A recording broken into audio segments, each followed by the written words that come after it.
रमजान में जानबूझकर एक रोजा छोड़ने का अंजाम। सोचिए, वो रमजान का पाक महीना जिसमें जन्नत के दरवाजे खोल दिए जाते हैं, जहन्नम के दरवाजे बंद कर दिए जाते हैं और शैतान कैद कर दिए जाते हैं। ऐसे मुकद्दस महीने में अगर कोई मुसलमान बिना किसी शरीयत की मजबूरी के एक रोजा छोड़ देता है तो उसका अंजाम कितना भयानक हो सकता है। रसूलुल्लाह सल्लल्लाहु अलैहि वसल्लम ने फरमाया, जिसने बिना शरई वजह के रमजान का एक रोजा छोड़ दिया, अगर वो पूरी जिंदगी रोजे रखे तब भी उस एक रोजे की भरपाई नहीं कर सकता।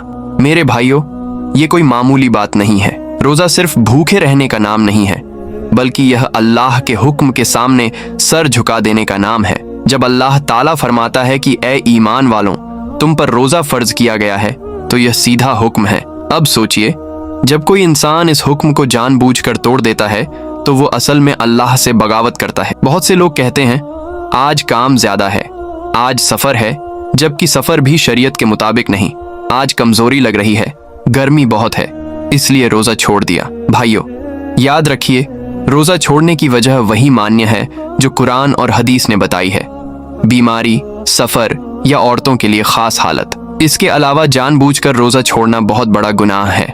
कयामत के दिन सबसे पहले जिन चीजों का हिसाब लिया जाएगा उनमें नमाज और रोजा भी शामिल हैं। सोचिए, जब अल्लाह पूछेगा कि मेरे बंदे, मैंने तुम्हें रमजान दिया, मैंने तुम्हें सेहत दी, मैंने तुम्हें मोहलत दी, फिर तुमने रोजा क्यों छोड़ा? उस वक्त क्या जवाब दोगे? दुनिया की नौकरी, मोबाइल, नींद या स्वाद के लिए हमने अल्लाह के हुक्म को ठुकरा दिया। हदीस में आता है कि कुछ लोग कयामत के दिन ऐसे होंगे जिनके होंठ कटे हुए होंगे और उनसे खून बह रहा होगा। सहाबा ने पूछा, या रसूल अल्लाह, ये कौन लोग होंगे?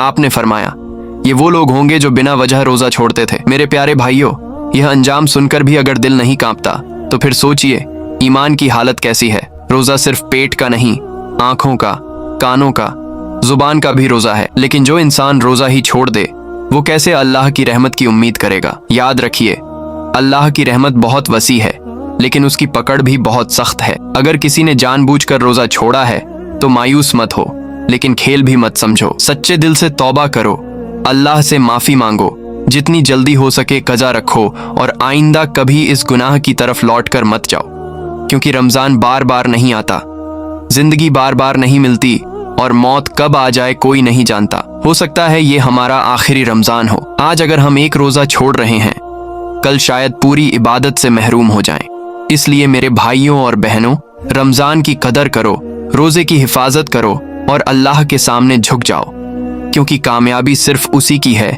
जो अल्लाह के हुक्म पर चलता है। अल्लाह ताला हमें सही समझ अता फरमाए, रोजों की कदर करने वाला बनाए और जानबूझकर गुनाह करने से महफूज रखे।